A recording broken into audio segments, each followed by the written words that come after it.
Welcome to Politics Unplugged. I'm Ann Trujillo.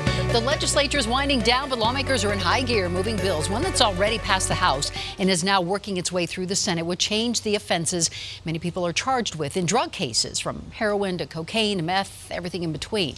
Under House Bill 1263, if someone is caught using drugs, they would only face a misdemeanor and up to 3 months in jail. And the idea is to keep those struggling with addiction out of prison in favor of treatment.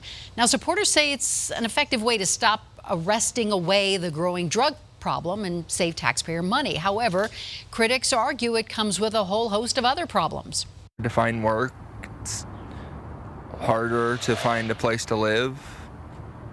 And with the mission, they don't really help out much. My goodness, Denver is about to turn itself into, I think, the homeless capital of the Rocky Mountain region. Now, we received a whole lot of feedback about this proposal when we went 360 on a couple of weeks ago, so we wanted to find out more about the reasons behind it. So joining us are Republican State Representative Shane Sandridge and Democrat State Representative Leslie Herod. Both are House sponsors of this bill, so thank you both for being here today. Thank you. So what about what George Brockler just said, that, you know, this is opening up to homeless people? Well, this bill is not about homeless folks. It's about people who have true addiction and need to have access to treatment. So to be clear, what this bill does is it takes simple possession of a drug down from a felony to a misdemeanor, the highest level misdemeanor, with still the opportunity for jail time, 180 days in fact. And if you're a multiple offender, you can actually stay in jail for up to a year, which is basically the same jail sentence as there is now, prison sentence as there is now. Okay, but why change it? Yeah. Why the need for change, Shane? Well, we found out historically that we're in a habit now as a government of putting people in jail for simple possession and attaching that label, the felony label on them. That program has adamantly failed. We're putting people in situations in jail and prison, and we're not helping them at the expense of taxpayers' dollars. So this bill is really a win-win. It helps put needed people who have drug addiction in situations that they can actually get help while using the taxpayers' money more wisely. So treatment is a part of this bill, or how is it taken into account? How do you assure that these folks get some treatment then? Absolutely. Treatment is a huge part of this bill. In fact, we are putting in about $1.5 to $2 million to the counties to use for treatment in jail or outside of jail. But what we know is that if we really want to get people access to treatment, we have to do that in the community, in these community-based programs. Jail doesn't work. Prison doesn't work for treatment. And so we have to look at this a different way.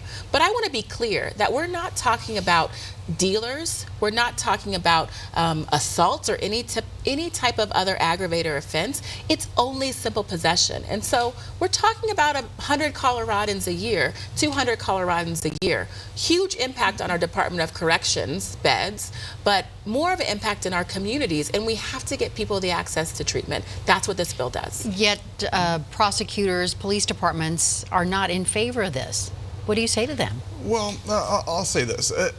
A lot of people who are in the business of putting people in jail, it's difficult for them.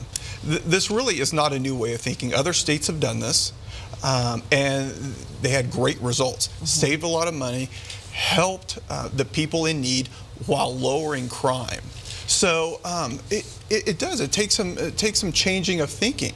But if you look at the research, look at the history in other states, this is a great bill. Well, yeah, and I just want to be clear that the DA's Association, the Prosecutors Association, is not opposed to this bill. They're actually neutral on this bill. I've had a great conversation with my friend George Brockler. I understand where he's coming from and his stance on the bill, but that is not the feeling of the DA's Association Colorado-wide. This is a statewide proposal, and so to say that law enforcement is not supportive is not true. By and large, the law enforcement community is neutral, and a lot of DAs, including DA Beth McCann right here in Denver, is supporting this initiative. You mentioned other states have done this, so Colorado would not be the first. What have we learned from those other states, and which state specifically? Well, I know that Oklahoma and Utah has done similar bills, but I think if we look at the bill in a more broad term, this bill offers measures to decrease the capacity in jails and correctional institutions. Rick Perry out of Texas did this. When it was time for him to buy another jail, spend hundreds of millions of dollars of taxpayers' dollars to buy another jail, he knew there was a better way. Put these nonviolent offenders into treatment, save taxpayers money. He didn't have to buy the jail. So it worked out great. Yeah.